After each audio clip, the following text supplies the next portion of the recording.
Bonjour et bienvenue sur ma chaîne, je suis Valérie, voyante.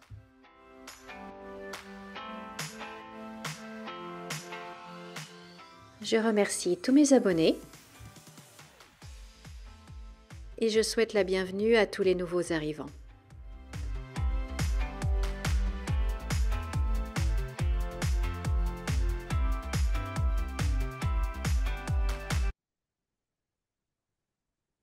Bonjour, bonjour, chers amis, j'espère que vous allez bien. Nous sommes le mardi 25 février 2025.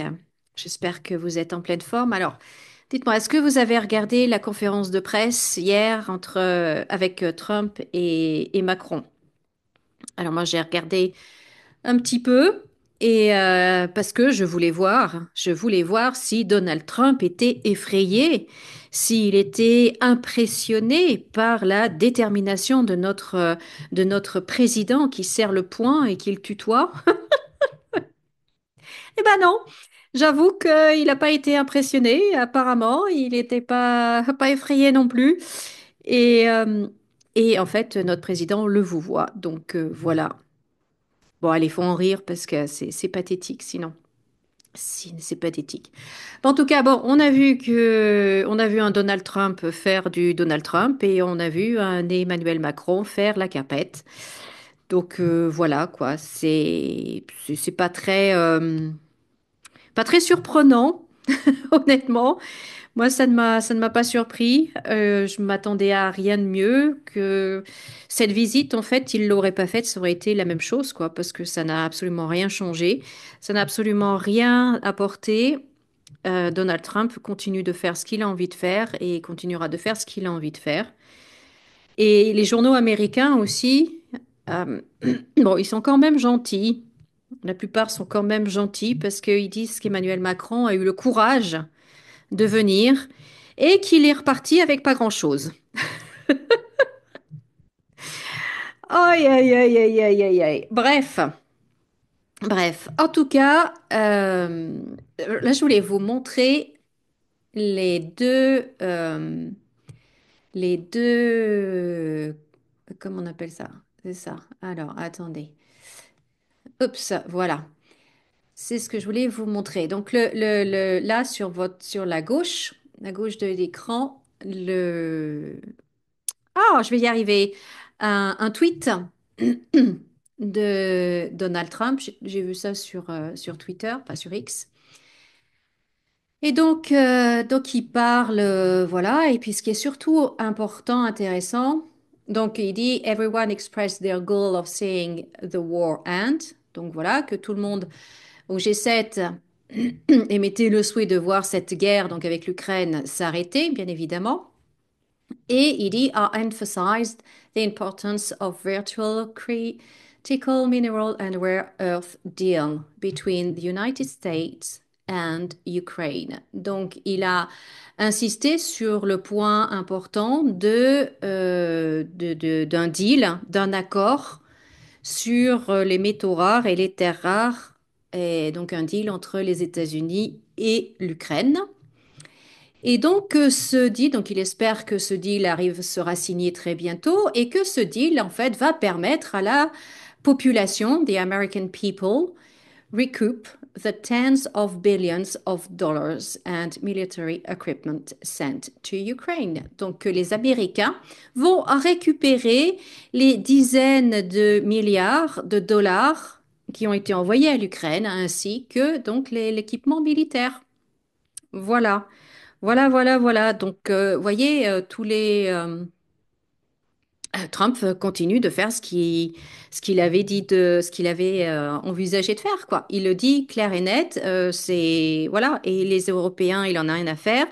Macron, il en a rien à faire de ce qu'il veut, même de ce que ceux du G7 veulent. Il en a rien à faire.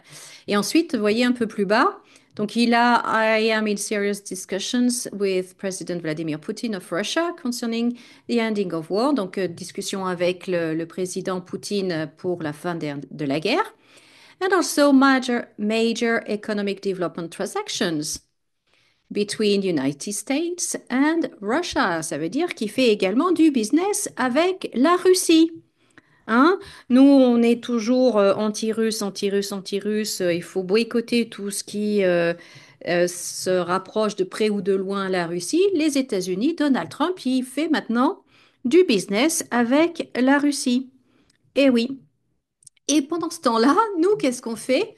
Donc là, vous voyez, c'est un petit article à droite sur des Échos. Donc, eh bien, Ursula von der Leyen, elle annonce que, bien, nous, l'Europe, hein, on va donner 35 milliards d'euros à l'Ukraine. Et là, vous voyez, bon, là, c'est plus facile, c'est écrit en français, hein. Ces fonds vous aideront, donc c'est ce qu'elle dit à Zelensky, ces fonds vous aideront étant donné vos énormes besoins financiers à assurer les services de l'État, à faire tourner l'économie et augmenter vos capacités de défense contre l'agression russe. Ils alimenteront directement votre budget national et vous serez totalement libre d'en disposer à votre guise. Elle dit à Zelensky, donc on vous donne tout cet argent et vous en serez totalement libre d'en disposer à votre guise. On sait que l'Ukraine, la corruption en Ukraine est phénoménale. On sait que Zelensky, enfin je veux dire, c'est pas un secret, hein, il est dans les Panama Papers. On lui donne de l'argent et on lui dit, mais t'inquiète pas mon gars, tu peux en faire ce que tu veux. Nous, ça ne nous regarde pas, on te le donne et tu en fais ce que tu veux. Dans un pays qui est corrompu jusqu'à la moelle, et nous, voilà. Donc vous avez d'un côté les États-Unis qui font du business, qui vont récupérer leur argent d'une façon ou d'une autre. Et ils font du business avec la Russie. Et nous, pendant ce temps-là, qu'est-ce qu'on fait? On donne nos sous. On donne nos sous. Alors, je ne sais pas ce que vous en pensez, dites-moi dans les commentaires, mais moi, je crois qu'on est vraiment les cocus, là, dans cette histoire, hein. Je pense qu'on est vraiment... Non, là, ça va plus, là. Ça va plus, ça va plus. Enfin bon, c'est... Voilà, je voulais partager ça, je vais vous montrer ça quand j'ai vu ça tout à l'heure. J'ai dit, mais c'est pas possible, quoi. C'est pas possible, on se fait vraiment avoir, mais de tous les côtés, c'est juste effarant.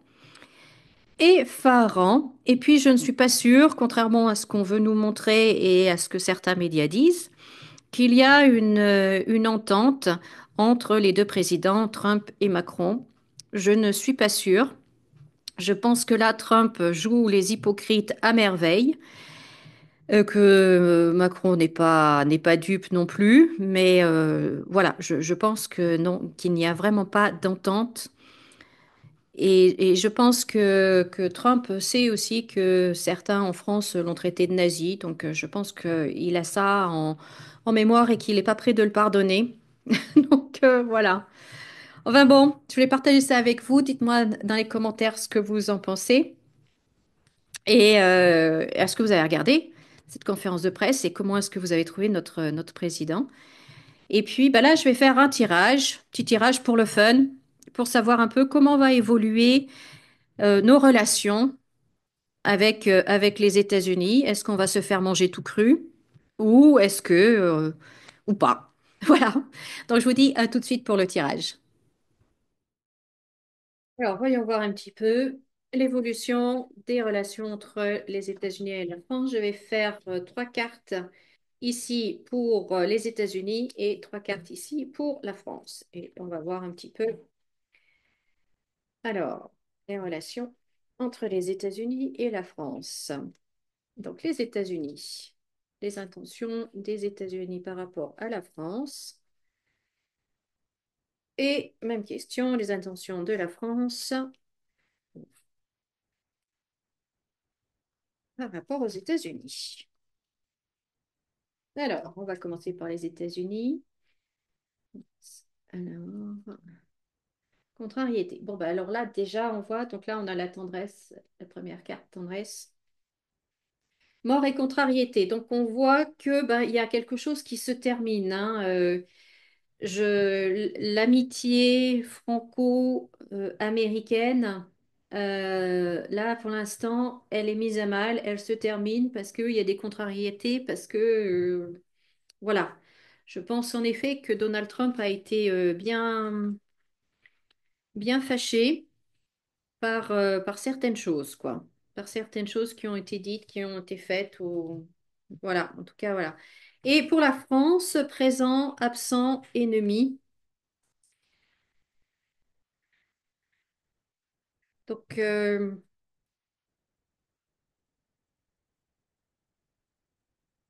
la France se sent, on va dire, se sent, oui, rejetée avec l'absence.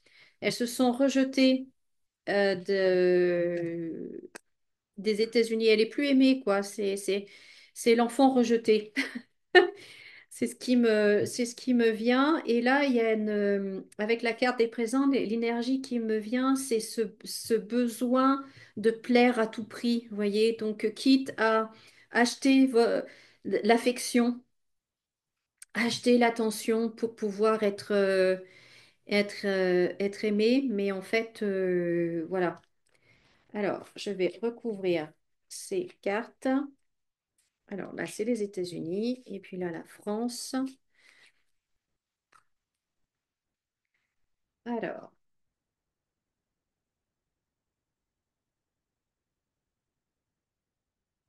Oui, on voit bien que les États-Unis, en fait, ils en ont plus rien à faire de la France, quoi. C'est, ça a plus d'intérêt, quoi. Bon, parce qu'il y en a eu vraiment attente. Et on a, non, pourquoi la femme, là, la consultante, je sais pas.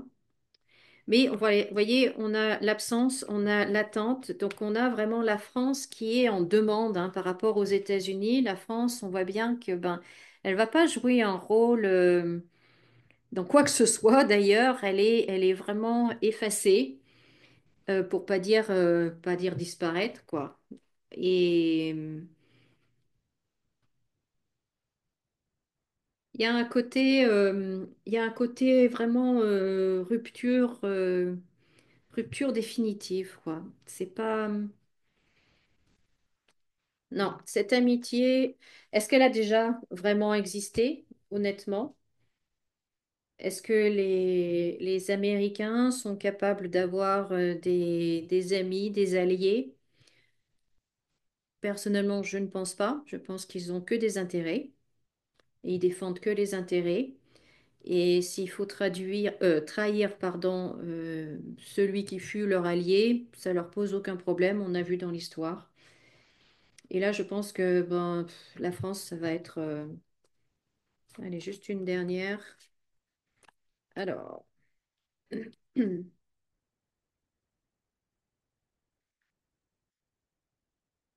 Voyez, c'est là encore, hein, les États-Unis ils ont le succès sur eux et la France la visite. Donc, voyez, comme là, c'est toujours à aller pour aller chercher, pour avoir l'approbation. Vraiment, la France, ça va être même pas le vassal, quoi. Elle va chercher l'affection, l'attention, comme un enfant peut chercher l'attention ou l'affection d'un parent. Vous voyez, c'est à peu près cette énergie-là qu'il y a. Mais bon. Ok. Bon, ben voilà, pauvre France, hein. Pauvre France. En tout cas, voilà. Ben, écoutez, c'était un petit tirage, voilà, plutôt sympa que je voulais faire, un peu différent. En tout cas, je vous remercie beaucoup de m'avoir écouté. Merci de votre fidélité. Merci de laisser un pouce en l'air et de vous abonner. Pensez à vous abonner à ma chaîne si ce n'est pas déjà fait. Moi, je vous souhaite de passer une bonne fin de journée et comme d'habitude, souriez et rayonnez. À bientôt.